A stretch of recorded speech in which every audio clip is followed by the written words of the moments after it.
Hi guys! This is about my adventure from Georgia all the way up to Maine and back down. This was the first really long trip that I took in my van by myself when I had rushed to get everything done to get ready to go. And it happened before my last video, before the Florida trip. I took this trip in October, so there were a lot of really vibrant fall colors. I visited a lot of friends and family along the way as well, which was absolutely amazing. I hadn't seen a lot of them since I was really young, like some of them since I was a baby or 5 years old, so it was almost as if I were meeting them for the first time, and everyone was so nice. But I didn't include them in the video because I was visiting with them and I didn't want to ask like, hey, do you want to be in my random YouTube video? So this is highlighting the solo travel, and it was fantastic. On our way north, we stopped for an overnight in Myrtle Beach, and they had the best dog park I have ever been to. It was called Bark Park South, and it was behind a shopping center, had a huge lake, and Coco loved it. We then made our way up to Virginia where there were beautiful night skies. I got to hook up my sink for the first time and use running water in the van, and then we got to spend a day in DC. The first thing we did was make sure to arrive early, leaving around 6 a.m. so we could get a parking spot because DC can be busy. Once that was done, we went on a really long walk around the Washington Mall. We saw the Supreme Court building, the White House, the Library of Congress, as well as the Washington Monument. And I found it to be really dog-friendly, which was awesome. There's also a lot of free museums in DC that I really want to go back for. I was hesitant to leave Coco in the car for so long, so I didn't go this time. But I did go to Chinatown and have my very first pho, and it was so delicious. I love pork buns now. I tried to make them when I got home and I burnt them a little, but they were still pretty good. We are looking for a place to camp because the Shenandoah Valley is where we're going for a few days, but it's $30 a night to stay there. That'd be like $90 in total, so we're trying to find somewhere cheaper. And right now we are at the Rapidan Wildlife Management Area, and I just got a day pass so I can check it out and make sure the van can get down the road. And I'll let you know if it seems good. I read on iOverlander that someone got in here with a 30-foot camper, so I'm assuming it'll be fine, but I just want to check, so I'll keep you updated. It's very beautiful so far, and I lost service like a mile ago, so you definitely want to be prepared coming in here. I have a full tank of gas, and people know where I'm at.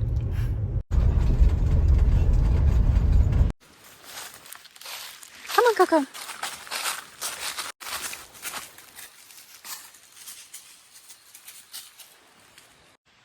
So this is the road. I passed first pull out before I realized what it was, and then luckily on the second one I saw a car parked there, but they're just these little pull outs on the road, and then you can see a campsite at the end. But I decided to stop here because, as you can see, there's some water running across the road there and I didn't want to risk it, but getting up to this point wasn't too bad at all. It's a gravel road. There's some divots. The car that I passed was just a regular looking car. Definitely on the safe side. Bringing a four-wheel drive vehicle would be good here, but the van isn't four-wheel drive and it made it just fine, so as long as you're not worried about it bottoming out, it should be good.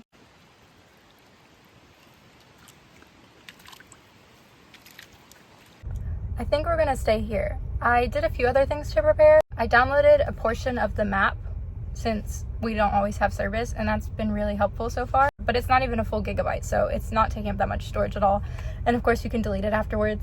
I am gonna head out to the entrance to the Shenandoah National Park because me and Coco are going to do Rose River Falls, and I'm gonna get an America the Beautiful pass. If you don't know what that is, it's $80, but it's for the whole year, and you can go to any of the national parks. It covers like the day fees. If you wanted to camp there, you still have to pay whatever their camping rate is, but it covers like the daily fees. So I think that's worth it because we're gonna go to a lot of national parks this year. We didn't end up staying there because it was about an hour away from the closest entrance to the Shenandoah National Park, but I wanted to keep it in because I think it's really beautiful and affordable, and I would stay there under different circumstances. Here's my pass. I got it at the toll booth when entering the park, and now we're gonna head to the visitor center. The Harry F. Bird one is closer to us, so that's the one we're going to. They have two. The park has one main road that stretches the length of the park called Skyline Drive, and along it are just exquisite views of the mountains because the highest point of the park reaches over 4,000 feet. The trees were just starting to change colors and there were still some flowers out. We immediately began to see birds and other wildlife, and there were plenty of overlooks where you could stop to enjoy the views. You want to be careful while driving because people will just stop, like I was stopped behind someone here looking at this deer. Me and Coco just started the Rose River hike. This is one of the hikes where you can take your dog, and it's supposed to be about a 4-mile loop, but I got confused because once you reach the main event, which is the falls, that's only about 0.67 miles in, and the road splits into a lot of paths, and I wasn't sure where we were supposed to go or where Coco was allowed, so we ended up just heading back. But it was a nice short hike, and the falls were beautiful. We also saw lots of cute little birds. Me and Coco are done with the hike. She's tired. I'm tired. I'm having this meal. It's a roasted chicken with broccoli, rice, and some bread, and a salad over here. So I'm gonna eat, and then we are going to watch the sunset, maybe do a little stargazing, and then it's off to our campsite. Deer are crepuscular, which means they're most active during dawn and dusk, and that was perfect for us because as we were driving to an overlook to see the sunset, we got to see so many deer. They do this because there's lower light visibility and they are less likely to get hunted by predators. And the sunset was gorgeous. As the sunset began to darken, I heard a little girl shout, "Look, it's the Northern Lights!" And I got so excited because this is the best view I had ever had of them. I was far enough north where it just was the right place, right time. And as it got even darker, the twinkling lights of the city were nice as well. I ended up having some miscalculations last night. When I looked up how far the wildlife management area was from where we were in the park, it was an hour, and I was like, oh, well, let me see if there's anywhere closer. So I looked on iOverlander and I found a Food Lion parking lot, and that was only 30 minutes away. And most of the drive was inside of the park, so it was really only like 10 or 15 minutes away from the park. That's where me and Coco stayed last night. It was at a Food Lion. We drove to the closest overlook in the park to see the sunrise, which was amazing. And then another issue happened. So last night I tried to turn on my diesel heater and it said there was an error, and so it shut off, and I tried it again, same thing, and I thought, oh, it'll be fine, I'll just work on it over the next few days. Well, I'm gonna do that now because it was 32 degrees last night at the coldest, and it was not a good sleep. As you can imagine, I was very cold. Blankets can only do so much. So I don't know if we're gonna go hiking today. It depends on how fast I can get this fixed. It's still only 9 in the morning. The first thing I wanted to test was putting more diesel in the tank, and it wasn't totally empty, it was just getting there, and that totally fixed it. It's blowing hot air. Perfect.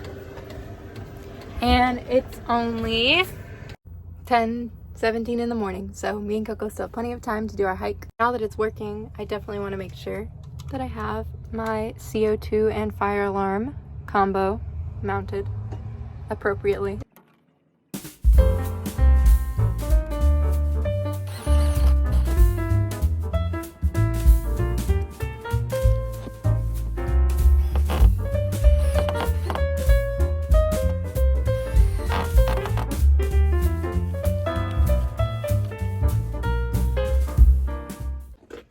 I need to cook some eggs because I accidentally cracked them when I was driving, and so we're using them up right now, and I don't have any bacon, so we're gonna try it out with some pepperoni.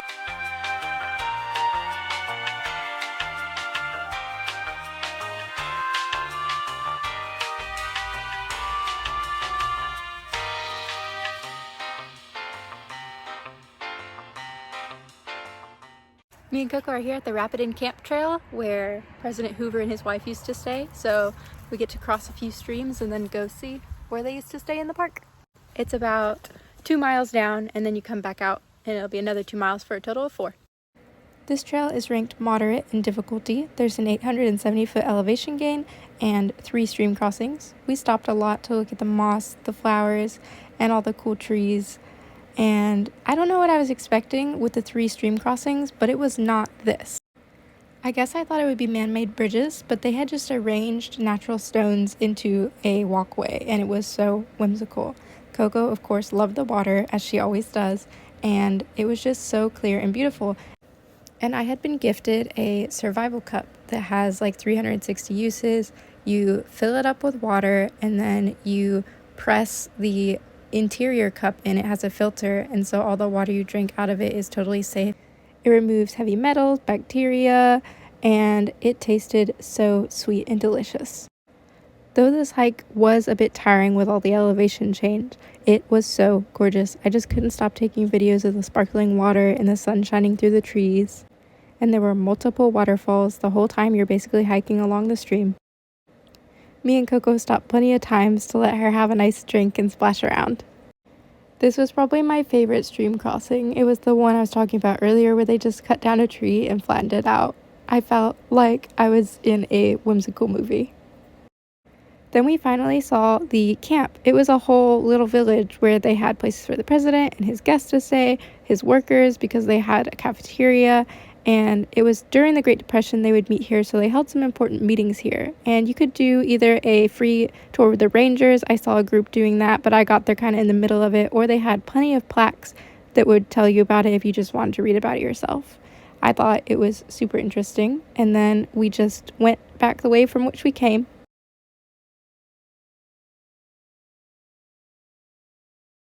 We did it. We are both so tired. First thing Coco did was chug a bunch of water and lay down. That evening, we went and looked at a lot more deer and watched the sunset once again.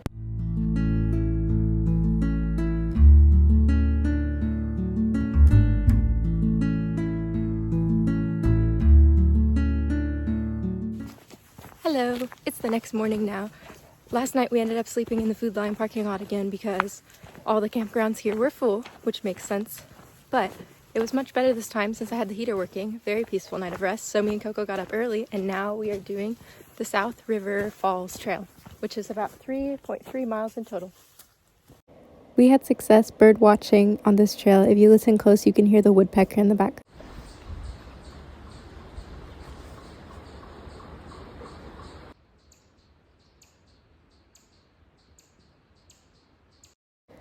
This trail was definitely easier than the last, though at the beginning there is quite a elevation change, and here's the view of the waterfall at the halfway point. This is our most popular hike yet. It's probably because of the time we're going at, but also maybe it's just a more popular hike. This trail also had some stream crossings, and here's one of them. We did it! Me and Coco are done with the South River Falls Trail, and we are really sweaty and tired, so I'm going to look for a place to shower, and then we're going to drive to West Virginia. Oh, and always be sure to check for ticks after you go out into the woods. I already found one on me.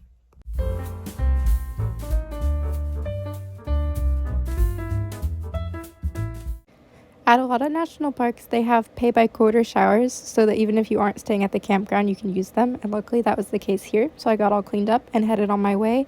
And when I got to West Virginia, it was crazy. One minute I was jamming out to my music, and then the next I just had no service for like over an hour. I was going over these really, really windy, steep mountain roads, and I was going through protected national forests. The views were outstanding, but there were like signs every few minutes that told me there was a high grade every few minutes. My van was definitely struggling with the hills. I was supposed to be meeting up at the Seneca Rock with friends to hike the next day, and I was astounded by how easy it was to spot them. It was just a rocky cliffside amongst the trees. We just got to our campsite for the night, and the Seneca Rocks are right behind us. It's a very pretty view. And so we're gonna stay here for the night, and in the morning I'm gonna meet up with some friends to hike the Seneca Rocks, but that is all for now. That was the Shenandoah Valley trip. I was going to make this all one video, but since it's getting kind of long, I think I'm going to split them up. But this was just some sightseeing we did around the Seneca Rocks. I got a cool mug, and I'll see y'all in part 2.